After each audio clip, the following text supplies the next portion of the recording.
Well, it's a bit of an exciting time to be a Pittsburgh sports fan for you guys. And yeah, I understand that it's the middle of, well, now getting into the official summer, and that means Pirates baseball, but there's reason for excitement around the Pittsburgh Pirates. Yes, that's actually a true statement. And obviously, as there always is, there's reason for excitement about the Pittsburgh Steelers this year. A new era, a different team. They're making some moves. They're not yet in training camp yet, but reason for excitement there. So we're going to touch on all of it. Reason for some positivity here on this Hump Day edition of Mic'd Up here on Pittsburgh Sports Live. Of course, throughout our Sports Now family of networks, and of course, our Pirates coverage is at Pittsburgh Baseball Now, and our Steelers coverage at Steelers Now. Those are the topics of this program. Mike Vukovcan. I'm Mike Asti, as always, and we are going to start with the most exciting topic of the day, of the week, and that is the Pittsburgh Pirates and Oneil Cruz finally being called up.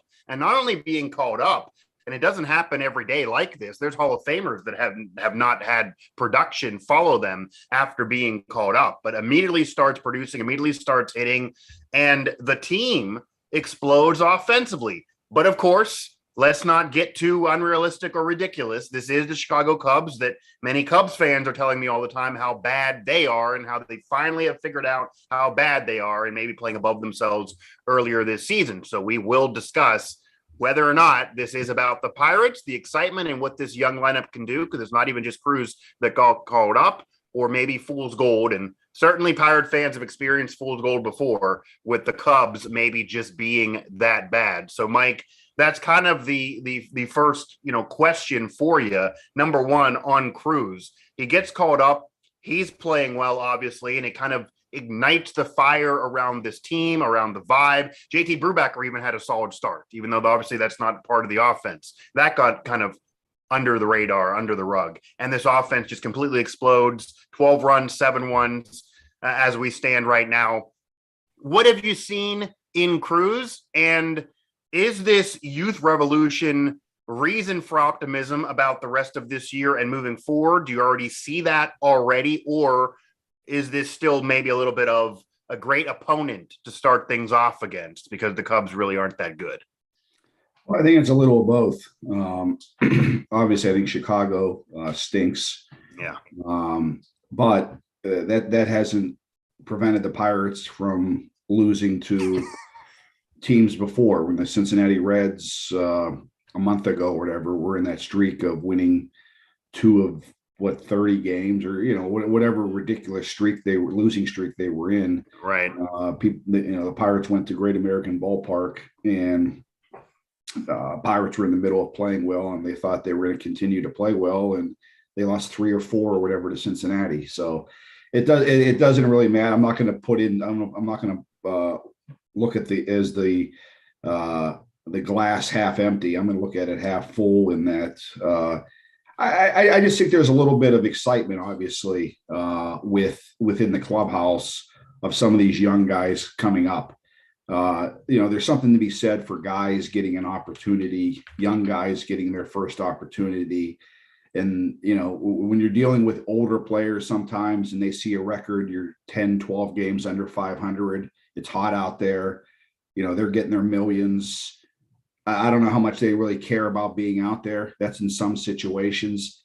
These guys are here. You see the excitement of playing baseball for them, because this is their first opportunity to do so. So there's definitely some adrenaline going in. But then also, I know that Cruz is getting a lot of the attention, but some of the Pirate better players are starting to produce.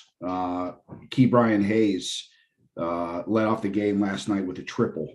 That's what people are expecting out of him. Brian Reynolds this month is doing his normal Brian Reynolds month of June, out of his finally seeing that from him on a consistent basis. And of course, month of June. It's a team effort.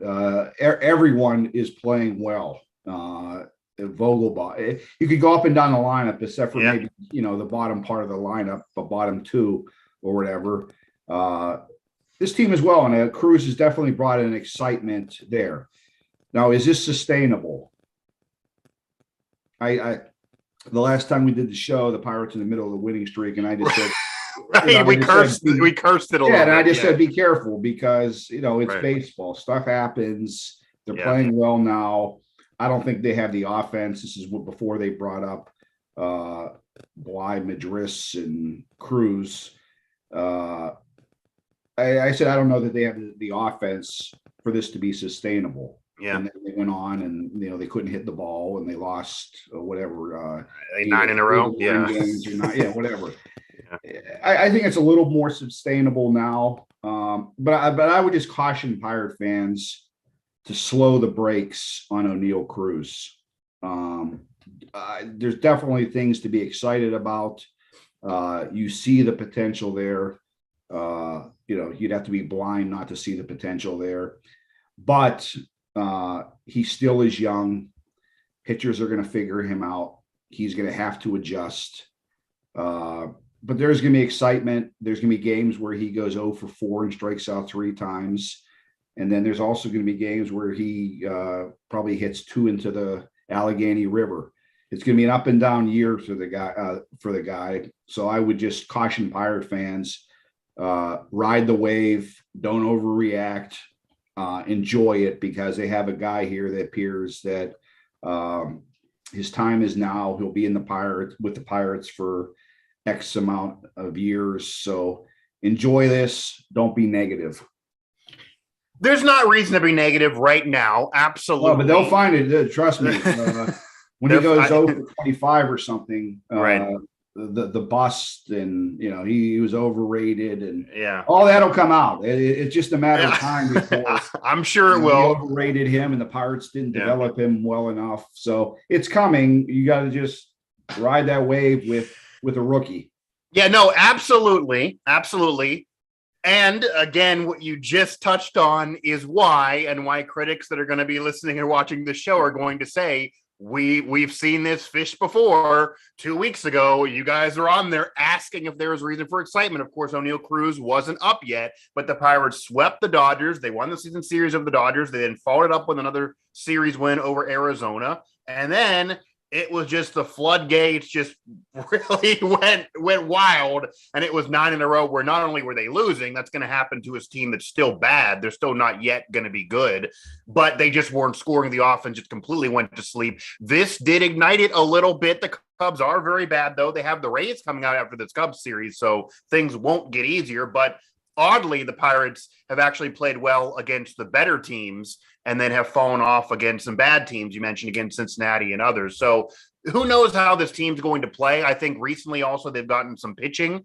Mitch Keller has had a couple of solid starts. JT Brubaker had a solid start. Yeah. That's part of this as well, even though obviously if you score 12 runs, you're going to figure to beat anybody. But the pitching has not been consistent, and that was supposed to be maybe a strength, even though not a great pitcher being there, better than the offense. It just hasn't been. It's picked it up a little bit. What I do want to ask you, though, because I know you touched on this on Twitter, and you've been big on this in the past, and people have been critical, maybe ridiculously so, because maybe too early to evaluate. But Ben Cherington came over with some hype, with a World Series ring, having done it with big market teams. It's now the Pirates. It's way different. It's small market. He needs to hit on these rookies and these draft picks and this farm system. And if Cruz would falter and nothing is guaranteed by what he's done so far, that would be a major problem for him. He needs to win trades. It's much harder to do it this way. But now, from what we're seeing, and Reynolds is still in the fold, Hayes ends up getting locked up long-term. You're seeing some other pieces brought in that are now producing, even if they're trade bait. And now you're seeing the youth movement also produce, even though, again, it's a wait-and-see approach. So far, what does this say about Ben Cherington and his plan? Because it's still a ways away before we can truly evaluate it. But it appears right now there's some vindication that there was a method to his madness, that currently he got to be happy with what's going on. I don't know how anyone can criticize anything that Cherington has done. I think his drafts have looked good so far. I think the few free agent signings he's made, and the trades, I think the trades have been tremendous. I really do. Right. I know the one thing I'm starting to see this just because of how well Cruz is playing about calling him up early. These guys did the contract come into it, and Super 2 and all that stuff? Maybe it did, but I think it's fair to say it did. But at the beginning of the year, he was doing nothing in Indy to justify being up here. He was hitting in the low 200s. Maybe these guys got it right, and he's up here. There are some that say, I know Mike Persak did say that they believe, and he believes, that Oneil Cruz was almost pouting, that he was not hitting well and not playing well because he was like emotionally mad about it and surprised, whether he should have been or not. So maybe if he was up with a big club right away, he would have been thrilled, and it wouldn't have been that emotional roller coaster for him in that. Well, if that's the case, then that says something about Oneil Cruz. Yeah, that's not me. That's a beat writer saying. Yeah, no, I'm saying if that's then that says something about maybe his maturity and lack thereof. Yeah, he's young. And is he going to pout when he gets in his first 0 for 25 slump or something like that? Because that will happen. That's going to happen. Right, that's going to happen. So how's he going to react? Is he going to? Sure. Whatever. But back to your point is the exciting thing for me, being a baseball guy, is the guys that are up here now, for the most part, aside from second base and catcher, there's guys that you could actually look forward to watching develop. And they could be part, if they do their part, they could be part of the future. They still got to have to find a second baseman. They still have to find a catcher. Well, we know who those guys are going to be. It's just a matter of them developing with Nick Gonzalez and Henry Davis. And that stunk what happened yesterday with Gonzalez going on the 60-day DL. It's going to end his season with a heel injury. So that's going to set his development back a little bit. But the good part is they're not done as far as bringing guys up. There's tons of guys still in the minor leagues, a handful of guys. Peguero, we saw him the other day. Mike Burrows is a pitcher that is a top end, top of the rotation guy that was just called up to AAA. A guy named Cody Bolton, Matt Frazier. There's guys down there that are this close to joining Cruz and Sawinski and the rest of these guys up here. So this isn't the end of it. The cupboard appears to be full for the Pirates as far as prospects within the system, and that's only a good thing. The more depth they have, I would say the only thing that they might lack a little bit, and I'm sure that Sherrington will probably try to address this in a possibly future trade or throughout the draft, is they probably still need another pitcher or two, but starting pitcher. But from everything I see, things are looking very good for the Pirates in the future. The youth movement has arrived, and that should excite fans who've been calling for that for years. Yeah, again, this season was never supposed to be a contending season, but you want to see some improvement. You want to see that youth movement, and you want to see production from them and get a little improvement from some key pieces. And with the exception of Reynolds struggling early on in the year, you pretty much have got that. And now he's picked it up like he usually does at this point in the season. So again, the Ben Cherington plan was going to be a 3-4+ long plan, even though Pirate fans didn't want to hear that at the time upon him being hired. And it was going to be a much harder job than what he did with Boston, etc. So it's a much more wait and see approach still, but there is reason for some excitement now. And even if they don't keep on the winning, because that's not going to be expected, of course, they're going to have tougher opponents, and they certainly dipped when they won earlier in the season. But seeing Oneil Cruz and seeing him hit, in particular, that's a big deal. And even the underrated story of the year of Ke'Bryan Hayes finally healthy most of the season, finally playing most of the season and producing most of the year. That's not getting much conversation because it's all about Cruz and others and when this team was losing. But that's a big deal. Last year, that wasn't the case with injuries. Year before you got excited and then that kind of dissipated. So it's a wait and see approach, but there is reason for some excitement right now as long as you keep a sane head. The one key guy, Mike, that I'm looking at here, and he'd be such a big part if he's able to be, if he's able to turn into an average to above average player, is Sawinski. Sure. I think the jury's still out, despite him having whatever 9-10 home runs. There's still a lot of swing and miss in his swing, which isn't good for the major leagues. He obviously has tremendous power. Seems to be a pretty good defensive player. If he could just make more contact, and we're going to find out over this next. He should be in the lineup every day, or for the most part, 5 or 7 days of the week. We'll see what Shelton does with that. But he's a guy that I'm really going to be watching the rest of the year, because he could be a big key. If you could get another outfielder, if you could have 2 guaranteed outfielders with him and Reynolds, that's a big thing. I'm just being a little cautious as far as what he's done to this point. I know he's excited fans. Right. But I need to see him starting to make just a little bit more contact on a consistent basis. But he's a great guy that they got, sort of an underrated guy they got in the Adam Frazier trade last year, and he's paying off so far. Yeah. Mic'd up here, Mike Vukovcan, Mike Asti, Pittsburgh Sports Live. Subscribe, comment below here during the show, after the show, whenever you'd like. And weirdness for this show, but it was for due reason. The Pirates are the headline and the Steelers are the undercard. But regardless, the Steelers actually make a move as well, and not yet at training camp. But reason for maybe some excitement around the Steelers that maybe some didn't think would be there, because now some depth on the defensive side at defensive line. Even after Tuitt decides to retire, the Steelers do bring over Larry Ogunjobi, who has basically played all over the division to this point. That's a hit to the Bengals as well. That's a hit to the Browns as well. Obviously a former Brown coming over from Cleveland. The Bengals were a team that he was rumored to possibly be joining as well. So that's a big deal for the Steelers. That does cause some to have said now there's potential for this defense to be great. There are some holes still, but TJ Watt and company being there again, if he can stay maybe healthier and repeat kind of what he did last year, and they keep the pass rush going. Minkah Fitzpatrick locked up, so he's certainly going to be around, and that had to happen.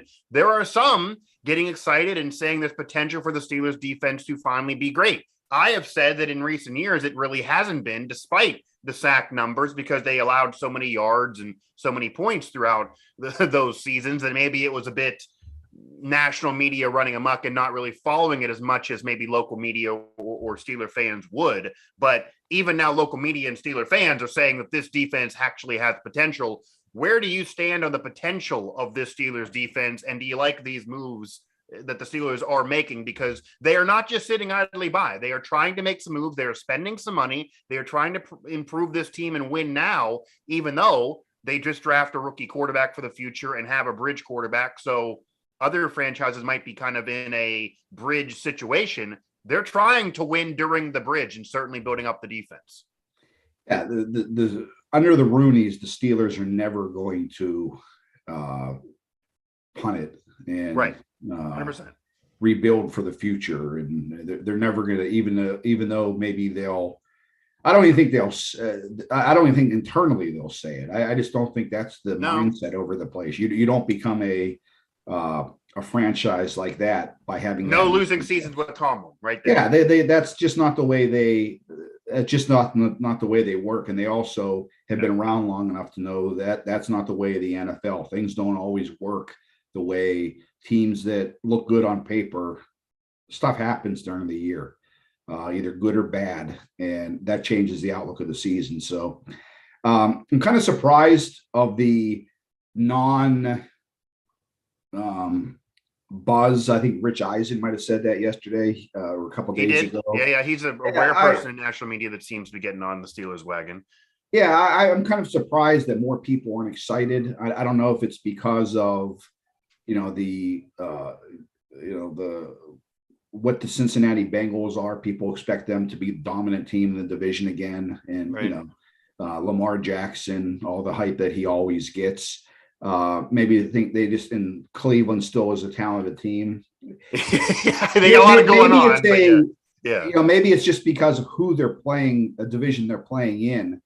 But I think the biggest reason maybe the Steelers aren't getting the attention, maybe they're maybe they deserve, but we'll find out if they deserve it later on in the year, is probably just because of the offensive line still. Yeah. And as you mentioned, the quarterback position, it's the most important position.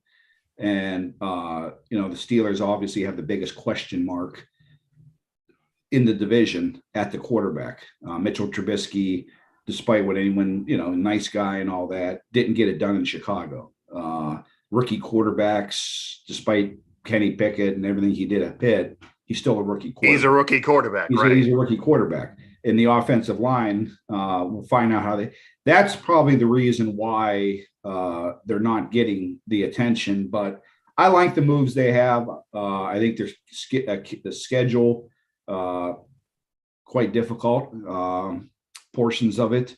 So, but I think they're going to be a good team. I think as far as the defense, they need to. I think because of the age they have on that defense, they need to have strength in numbers, which is part of these moves, right. And it does add depth to the D line, etc. So they are adding depth. Crucial. It seems like finally they're realizing that even though we have solid players, we're going to have TJ miss a few games. We're going to have this player miss a few games. We're going to have Cam maybe will miss a few games because he's been getting better like a fine wine. But with age, you figure at some point there's going to be a dip. Yeah. So they're finally for an injury. They're finally protecting that with some depth. They haven't had it. And of course, Devin Bush is a major wild card if he actually can get back to where he was 2 years ago. Yeah, Miles Jack. We'll see how Miles Jack fits in. Jack, yeah. I actually like the secondary a little bit, but I guess that's going to be all predicated on how much pressure your secondary a lot of times is only as good as how much pressure your front guys get on the quarterbacks to reduce the coverage time. So, but I like that. One area, Mike, that I'm kind of surprised the Steelers haven't addressed at this point, and maybe, they do have cap money, is running back. In terms of somebody behind Najee Harris, depth, like you're saying. I don't think they have that. Kind of, I guess, guys that are out there now. There's no demand for them. They're not going to have to be in a bidding war for any of these guys. But I would suspect before they get to training camp, now that they took care of the defensive line and they took care of Minka with a contract, I would guess that their next, unless they lock somebody else up, maybe. Deontay is we had Deontay Johnson is the next one that's the conversation of are they going to throw money at him? And obviously maybe he's more of let him do it again another year as being the one, but how does he cooperate? That's the next player in line after Minka was the priority, but that's the next player in line. Yeah, we'll see how they deal with him. I think that's going to be. I'm not sold that the Steelers. I'm not convinced, I should say, that the Steelers are going to bow in and give him what he wants. We'll see about that. But I would have to look at the running back market and see who's out there as far as free agents that might fit, because I think that's a bless you. Thank you. I would inconvenient enough, but yeah, that's right. Yeah, I think that's an area that has to be addressed because of the workload that Harris had. 100%.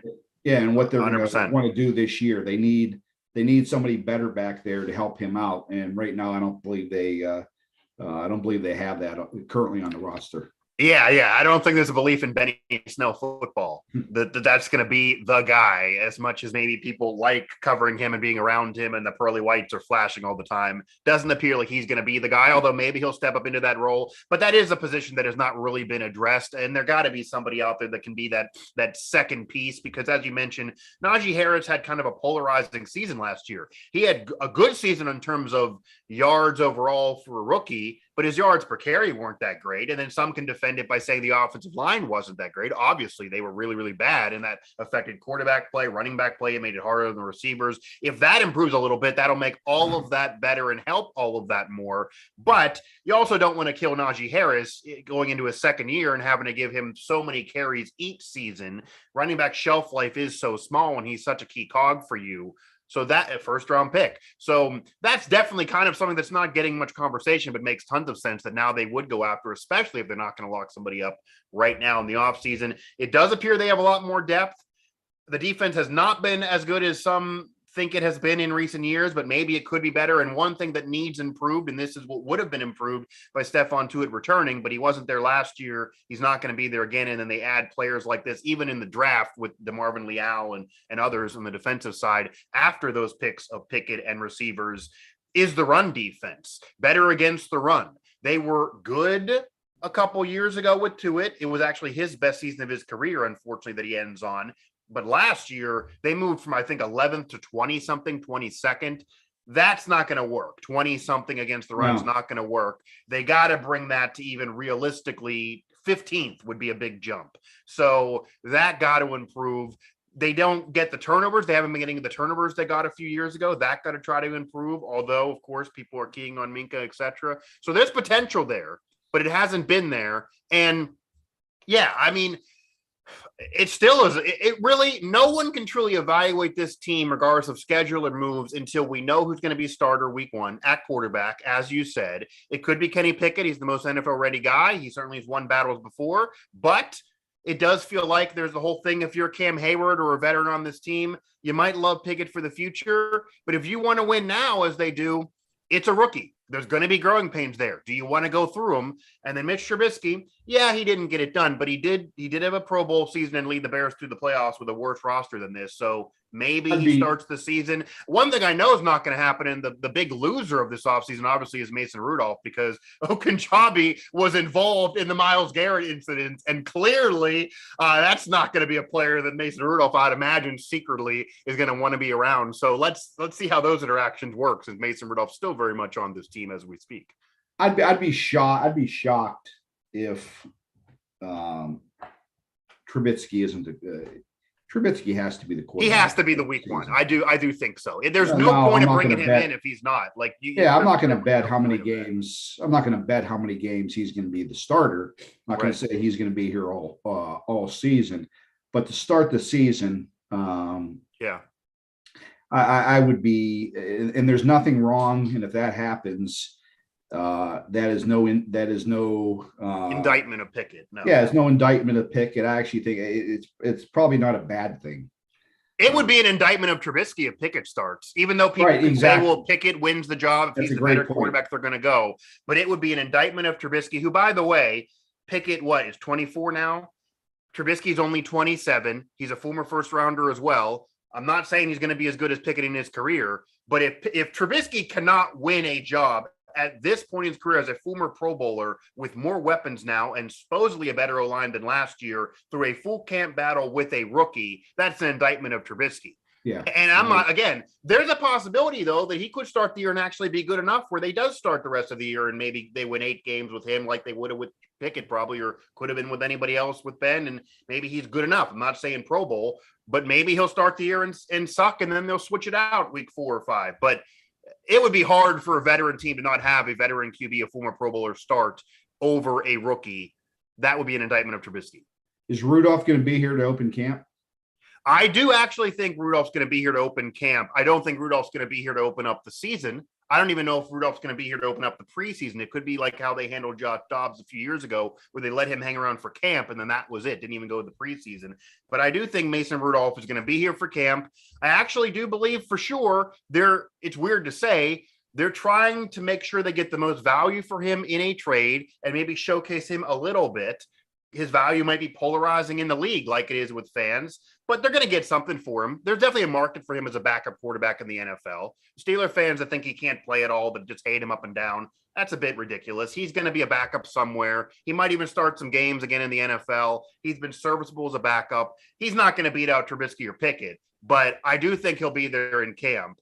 And I don't think he'll be there beyond that. It'll be interesting what they do get for him. If it's at least, I say, a 4th or 5th rounder, I would think it could be for a solid backup that has some starter potential in him. He's still young, but I think he'll be there for camp. If he's not here for camp, then that'll also show they like the other quarterback they potentially drafted as well. And then that might be the 3 they work with in camp. And maybe they have a trade for Rudolph that's ready prior to that. But we're getting close to where there'll be that news lull. So if they don't do it soon, I think he's going to certainly go to camp. That's not too far from now. Yeah, kind of surprised he's still here. I thought he was going to be dealt right after the draft. That could have been another time to do it if you don't. Yeah, I thought that's when it was going to happen, but to see whether or not they got the quarterback or not. But I think some people have commented on this before. I think Bill Cowher was one of them. I think it's almost it's an awkward situation, and it's not a productive situation when you have three quarterbacks that they all want to start, and they all think they start. I mean, they all want to start, but as far as getting them time in camp, getting reps and all that stuff, it's not. I don't think it's beneficial to anyone. So no, and and I actually think fans don't want to hear this too. Mason Rudolph's not the future of this team. He's not the future of this team by any means. So no one needs to be scared or worried about that for any of the Rudolph haters out there. But he deserves a shot in the NFL. I think he's done enough that he deserves to be in a situation where he can at least be a backup and collect an NFL check. So I hope that he lands on his feet somewhere and does get moved somewhere where he can at least be a backup as a number two. He's certainly a number two in this league and can certainly be a spot starter for you. And who knows if he does improve on some certain things. He certainly cut the turnovers down, even though he's certainly not mobile enough, even though he did get more mobile last year. So he gets a lot of hate. I think it'll be a better situation even for him. As much as he probably was upset, and I know he went on different shows thinking, I'm the starter, then they draft Pickett, then they bring in Trubisky. He's probably demoralized a little bit from that, especially bringing in Ogunjobi. It's like the Steelers sending him a subtle message, you're not going to be our guy. But it might be best for him to get out of this atmosphere where hardly any fans are really rooting for him outside of media. They're not really understanding what he even has been. Get him in a fresh situation with a fresh mind where maybe he at least secures he's the number two, since that's not even happening here. He's certainly better than a quarterback 3, which is where he's slotted now. And there can be a draft pick that comes over for a quarterback like that that's at least a solid backup, because there aren't that many in the league. So if he can secure himself as a solid backup, that's a lot of money that can come his way and some paychecks and a job in the future. So I actually hope that it doesn't go through camp, but I do think it might go through camp, but it might be better for him maybe to get out of here. I'm kind of surprised actually, and I don't know if this has happened or not. I'm assuming it hasn't, or maybe that would have pushed a move, and he doesn't have much clout, but then Mason Rudolph and his agent didn't kind of go to the Steelers nicely and say, hey, we'd like to be moved.